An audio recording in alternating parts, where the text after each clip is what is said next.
గురుర్బ్రహ్మ గురుర్విష్ణు గురుదేవో మహేశ్వర గురు సాక్షాత్ పరబ్రహ్మ తస్మై శ్రీ గురవే నమః. అస్మద్గురు విద్యానందనాథ గురు చరణారవిందాభ్యాం నమో నమః. అస్మద్గురు కాశ్యపగోత్ర పవిత్రం శ్రీ మహద్గురు నమో నమః. 2025 జూలై నెల 7వ రాశి తులారాశి. ఈ తులారాశి మాస ఫలితాలు చెప్పుకుందాం.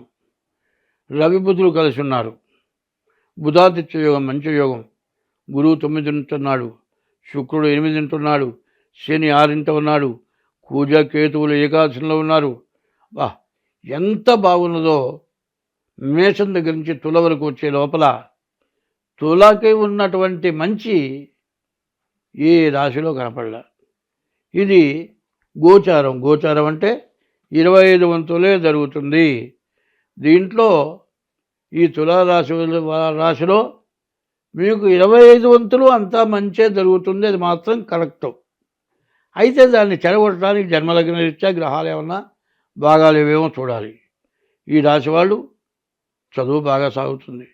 విదేశాలకు వెళ్ళటానికి చాలా అవకాశం ఉంది. వివాహం జరుగుతుంది.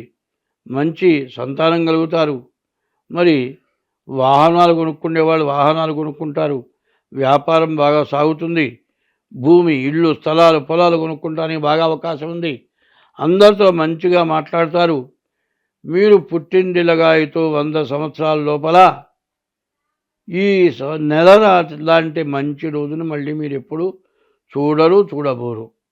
ఇటువంటి దాన్ని సద్వినియోగం చేసుకోవాలంటే ముందుగా మీ జాతక రీత్యా మీరు ఖచ్చితంగా తెలుసుకోవాలి. ఏమంటే నీటి లోపల రాళ్ళు ఉంటాయి. నదులు ఉన్నాయి కదా, నదుల్లోంచి నీళ్లు వెళుతూ ఉంటే మరి గులకరాయండి పలకలుగా ఉంటుంది, ముళ్ళుగా ఉంటుంది. అది గుచ్చుకుండేట్టుగా ఉంటుంది. దాని మీద కాలేస్తే అటువంటి రాయి కూడా ఏమవుతుంది, నీటి దెబ్బకి అరిగి అరిగి అరిగి అరిగి గుండ్రాయిలాగా తయారవుతుంది. ఓ చోట చెప్తాడు, రాయన్నది ఒకనాటికి రత్నమవునురా అన్నారు. నీటిలో ఉన్న రాయే రత్నం అవుతుంది. కారణం ఏంటంటే లోపల ఉండేది ఒకటి, పైకి ఉండేది ఒకటి.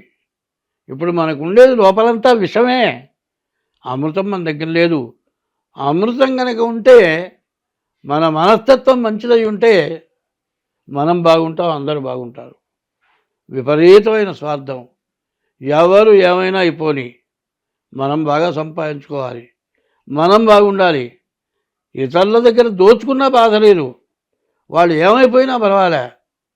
ఇట్లాంటి మనస్తత్వంతో విపరీతంగా సంపాదించుకోవటం, డబ్బు కోసం చేయడానికి దురాగతాలు చేయటం ఇట్లా జరుగుతుంది. అందుకే పోతన గారు భాగవతంలో ఆంధ్రదేశంలో బమ్మెరలో పుట్టిన పోతన గారు ఒక పద్యం రాశాడు. వ్యాసుడు రాసిన దాంట్లోదే ఒక పద్యభాగంలో, సంస్కృతంలో దాన్ని పద్యభాగంలో మార్చారు. మృతియును జీవనం ఇవి మీదిని లోపల జీవకోటికి సతతము సంభవించు. సావు పుట్టగానేది ప్రతివాడికి కూడా ఉంది. మృతియును జీవనం ఇవి మేదిని లోపల జీవకోటికి సతతము సంభవించు సహజం. ఇది సహజం. చోర హుతాశ సర్ప సంహతులను దప్పి ఆగటను. నీవు చేసినటువంటి పాపం వల్ల, దొంగతనం వల్ల, సర్పాలు కరవటం వల్ల, దొంగలు పడటం వల్ల, ఆశలు కలగటం వల్ల, మరి ఏదైనా నిప్పుల వల్ల కాలి చచ్చిపోవటం, కొండల మీద నుంచి పడి చచ్చిపోవటం, ఇవన్నీ నీవు చేసిన పాపం వల్ల. వయసు తక్కువలోనే చచ్చిపోతారట. ఎట్లా పోతారు? దురాగతమైన ధనాన్ని ఎవడైతే సంపాదిస్తూ ఉంటాడో వాడికి ఆయుష్ తగ్గిపోతుంది.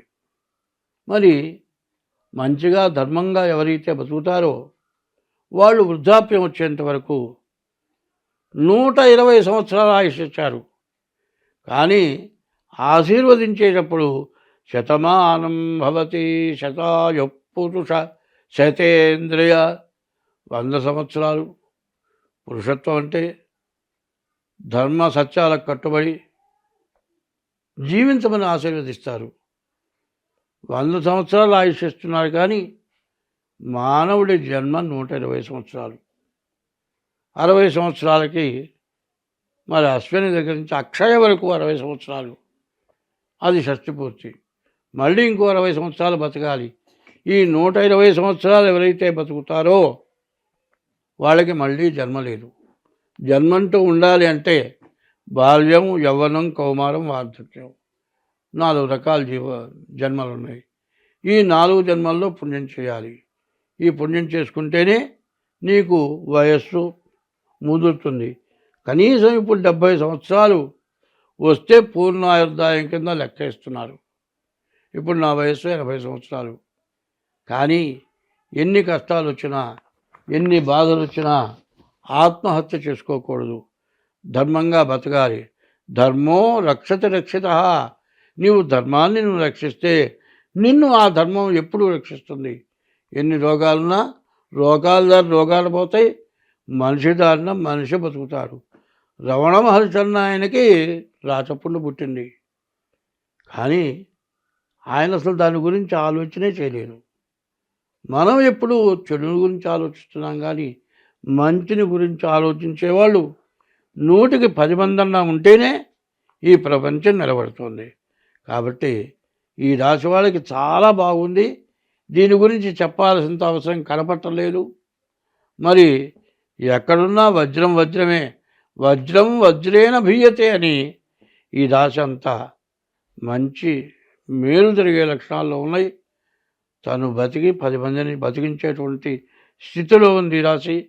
కాబట్టి ఈ రాశి వాళ్ళు నేను చెప్పింది కరెక్ట్గా మీరు అనుభవించాలంటే వెంటనే మీ డేట్ ఆఫ్ బర్త్ ద్వారా మీ జాతకం చూపించుకొని దాంట్లో ఏదైనా తేడాలుంటే దాన్ని రెమెడీ చేయించుకోండి. ఈ రెమెడీ చేస్తే మీరు 100% మీ యొక్క దోషాలన్నిటి నుంచి విముక్తి పొంది బాగా సంపాదించి దాన్ని సద్వినియోగం మీ బిడ్డ తరం మంచి అనుభవించేటట్లుగా తయారవుతారు. మీ పిల్లలు బాగుపడతారు, మీకు మంచి జరుగుతుంది, మీ కుటుంబ వృద్ధి జరుగుతుంది, మీ వంశానికి మంచి కీర్తి ప్రతిష్టలు వస్తాయి. కాబట్టి అట్లా ఉంటే మీకు అంతా బాగుంటుంది. మరి ఇప్పుడు 2024 నుంచి 2028 వరకు కూడా ఎప్పుడు కూడా ఎలక్షన్ జరిగితే పార్లమెంటు మెంబర్లు, అసెంబ్లీ మెంబర్లు మరి ప్రజల ఓట్లతో గెలిచి వచ్చినటువంటి వాళ్ళే రాష్ట్రపతి, ప్రధానమంత్రి, మిగతా మంత్రులు ఎట్లా ఉంటారో మరి పంచాంగరీత్యా 9 గ్రహాలు కూడా రాజు, మంత్రి, సేనాధిపతి అట్లా ఉంటారు. అందులో ఈ సంవత్సరం 6 పాపగ్రహాలు, 3 శుభగ్రహాలు. ఈ పాపగ్రహాల వల్ల వచ్చేది ఏమిటో మనకు తెలుసు కదా, దుర్మార్గుల వల్ల జరిగేది ఏంటో తెలుసు కదా, మంచి వాళ్ళ వల్ల జరిగేది ఏంటో తెలుసు కదా. అట్లా పాపగ్రహాల వల్ల రాష్ట్రం, దేశం, విదేశాలు, ప్రపంచం, అందులో మనకు పాకిస్తాన్ నష్టం. ఎవరికన్నా లాభం వచ్చిందా? యుద్ధమా? పబ్లిక్ యుద్ధం కాదు, అంతర్యుద్ధం. ఇంట్లో భార్యాభర్తలకి, తండ్రి కొడుకులకి, తల్లి బిడ్డలకి కుటుంబ కలహాలు, చేసే ఉద్యోగం చోట మరి నలుగురు కలిసి చేస్తూ ఉంటే వాళ్ళల్లో కలహాలు.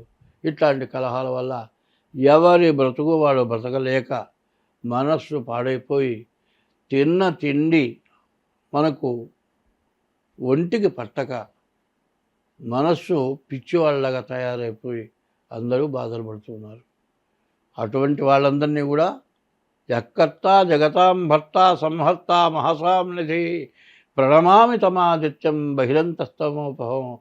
లోపల వెలుపల ఉన్నటువంటి పైన భూమిలో ఉన్నటువంటి ఆ భగవానుడికి నమస్కారం చేసి మమ్మల్ని అందరినీ కూడా రక్షించమని కోరుతూ స్వస్తి.